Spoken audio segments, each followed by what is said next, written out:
Welcome friends, स्वागत है आपका इंग्लिश ग्रामर की सेकंड क्लास में।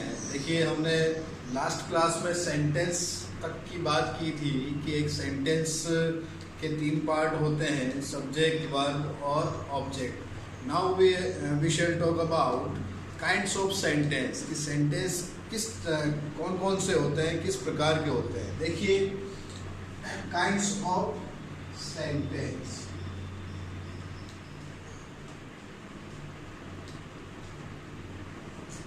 सेंटेंस अर्थ के दृष्टिकोण से इन सेंटेंस को 5 तरह के सेंटेंस होते हैं। ये 5 प्रकार के होते हैं। पहला होता है असर्टिव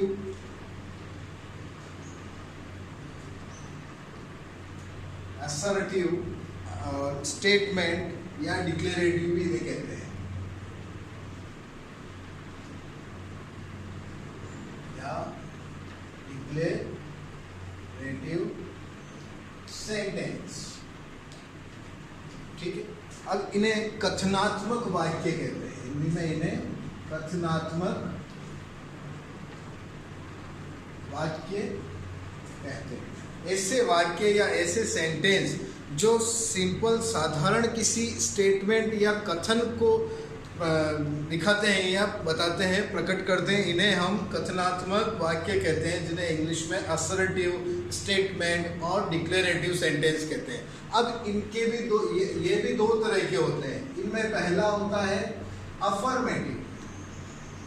पहला सेंटेंस होता है अफर्मेटिव एंड सेकंड होता है नेगेटिव सेंटेंस। अब देखिए, अफर्मेटिव को सकारात्मक या स्वीकारात्मक वाक्य कहते हैं, जबकि इसे नकारात्मक वाक्य कहते हैं। इसे नकारात्मक वाक्य कहते हैं। देखिए, जिस सेंटेंस से सकारात्मक पॉजिटिव वे मिलता है उसे हम सकारात्मक या अफर्मेटिव सेंटेंस कहते हैं, और जिस सेंटेंस से हमें पॉजिटिव वे ना मिलकर नेगेटिव वे मिलता है उन्हें हम नेगेटिव सेंटेंस या नकारात्मक वाक्य कहते हैं। जैसे कि आई एम प्लेइंग, इससे हमें पॉजिटिव सेंस मिल रहा है, जबकि इधर आई एम नॉट प्लेइंग, इससे हमें नेगेटिव सेंस मिल रहा है। क्यों? क्योंकि इसके अंदर ये नॉट का यूज किया गया है, जो एक अपने आप में नकारात्मक सेंस देता है। ठीक है। उसके बाद जब हम दूसरे सेंटेंस की बात करें तो दूसरा सेंटेंस होता है अपने इंटेरोगेटिव।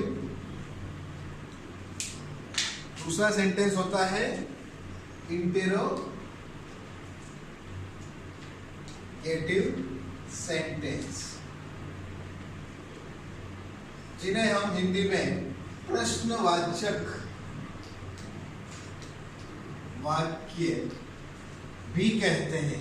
ऐसे वाक्य जो किसी प्रश्न का बोध कराता है, हमें लगता है कि इस वाक्य से कोई प्रश्न पूछा गया है, तो ऐसे वाक्य क्या कहते हैं? उन्हें क्या कहते हैं? इंटरोगेटिव सेंटेंस या प्रश्नवाचक वाक्य। अब ये देखिए, इंटरोगेटिव सेंटेंस ये भी दो तरह के होते हैं। एक होता है WH टाइप वाले प्रश्न, दूसरा होता है यस और नो टाइप वाले प्रश्न। यस और नो टाइप वाले प्रश्न, ये अमूमन WH टाइप वाले प्रश्न जो होते हैं, ये WH वर्ड से बनते हैं, जैसे what, when, where, why, when, etcetera. इनसे ये प्रश्न बनते हैं। ठीक है। और जैसे कि what is your name,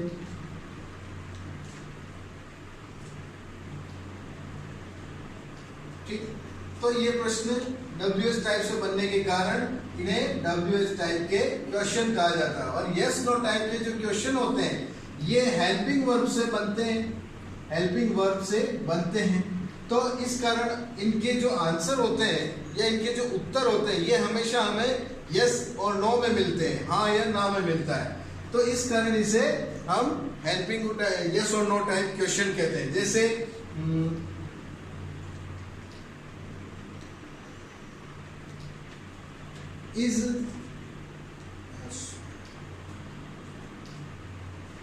is your friend name is Mohan? Is your friend name is Mohan? क्या आपके दोस्त का नाम मोहन है? तो इसका आंसर क्या आएगा? यस और नो में, इसलिए इसे हम यस और नो टाइप के क्वेश्चन कहते हैं। फिर इसके बाद इन सेंटेंस के अंत में हमेशा इंट्रोगेटिव साइन लगता है, प्रश्नवाचक वाक्य, ठीक है। और इन सेंटेंस के अंत में हमेशा फुल स्टॉप लगता है। तो ये हो गई इंट्रोगेटिव सेंटेंस। नेक्स्ट है अपना इंपरेटिव या कमांड इंपरेटिव सेंटेंस। देखिए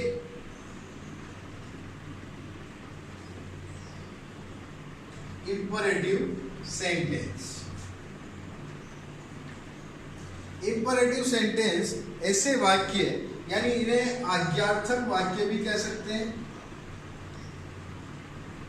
ऐसे वाक्य जिनसे हमें किसी कमांड, आज्ञा, रिक्वेस्ट, सलाह का बोध होता है, उन्हें हम इंपरेटिव सेंटेंस कहते हैं। ऐसे वाक्य जिनसे हमें request, command,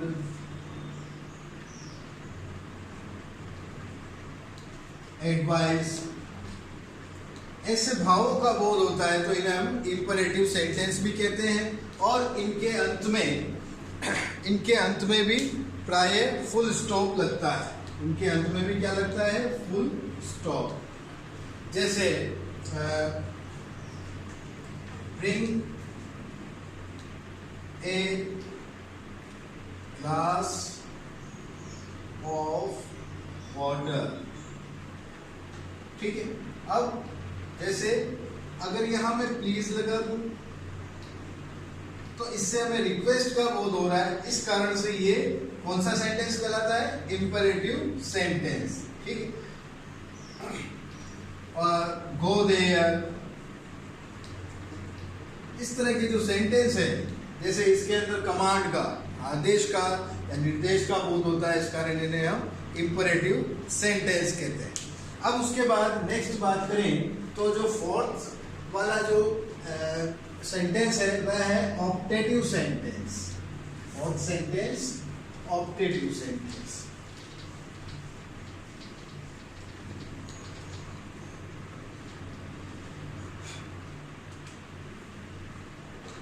fourth sentence is optative sentence. देखिए, जिन वाक्यों से हमें किसी आशीर्वाद, शाप, प्रार्थना,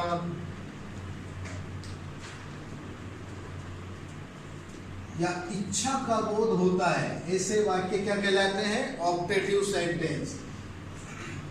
जैसे ब्लेसिंग, कर्स, प्रे और कोई विश, ऐसे भावों का बोध होता है, तो ये ऑप्टेटिव सेंटेंस कहलाते हैं। और इन सेंटेंस के अंत में हमेशा एक्सक्लेमेटरी साइन लगता है। जैसे मे यू लिव लॉन्ग, ये क्या हुआ? ब्लेसिंग हुआ। May you fail this year, इससे क्या बोध हो रहा है? किसी शाप का, अभिशाप का या बद्दुआ का बोध हो रहा है, तो ऐसे वाक्य क्या कहलाएंगे? Optative sentence. उसके बाद पांचवा जो अपना वाक्य है एक्सक्लेमेटरी सेंटेंस। एक्सक्लेमेटरी सेंटेंस कहलाते हैं। अब ये एक्सक्लेमेटरी सेंटेंस जो होते हैं, जो किसी त्वरित जो मनोभाव होते हैं उनको प्रकट करते हैं, मन के आवेग, जैसे किसी मन के आवेग इनको प्रकट करते हैं। जैसे हर्ष, दुख, पीड़ा, शोक, ऐसे भावों को प्रकट करने वाले सेंटेंस क्या कहलाते हैं? एक्सक्लेमेटरी सेंटेंस कहलाते हैं। ठीक है, जैसे ओ नेताजी इज नो मोर। ठीक है, इसमें भी एक्सक्लेमेटरी साइन लगता है, इन वाक्यों में भी एक्सक्लेमेटरी साइन लगता है। और कुछ एग्जाम्पल और देख लेते हैं, जैसे हाउ ब्यूटीफुल।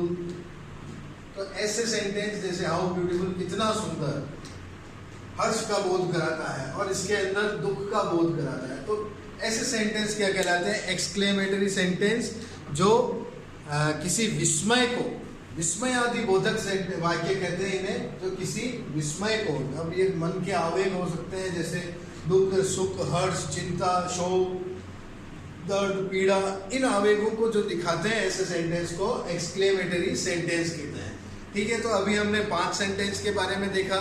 पहला सेंटेंस हमने देखा था स्टेटमेंट सेंटेंस और डिक्लेरेटिव सेंटेंस। सेकंड सेंटेंस था इंटरोगेटिव सेंटेंस, उस जिसे इंटरोगेटिव सेंटेंस को भी 2 भागों में बांटा, WH टाइप में और यस और नो टाइप में। थर्ड सेंटेंस जो हमने देखा था वो था इंपरेटिव सेंटेंस, जिसके अंदर हमें आज्ञा, अनुरोध, रिक्वेस्ट, प्रार्थना, सलाह, एडवाइस वगैरह इसका बोध होता है। और फोर्थ सेंटेंस था ऑप्टेटिव सेंटेंस। ऑप्टेटिव सेंटेंस से हमें किसी ब्लेसिंग, कर्स, प्रे, विश इनका बोध होता है, तो इन्हें ऑप्टेटिव सेंटेंस कहा जाता है। फिर उसके बाद जो एक्सक्लेमेटरी सेंटेंस, जिससे हमें किसी विस्मय का जो सडन मूवमेंट होता है उसके बारे में जो हमें कोई वाक्य जो मुंह से निकलता है या बनता है, जिसके अंदर हमें मन के आवेग दिखते हैं, जैसे हर्ष, दुख, पीड़ा, शोक, प्रसन्नता, ऐसे आवेगों को दिखाने वाले जो सेंटेंस होते हैं, ये एक्सक्लेमेटरी सेंटेंस होते हैं। Now that's all for today, thank you.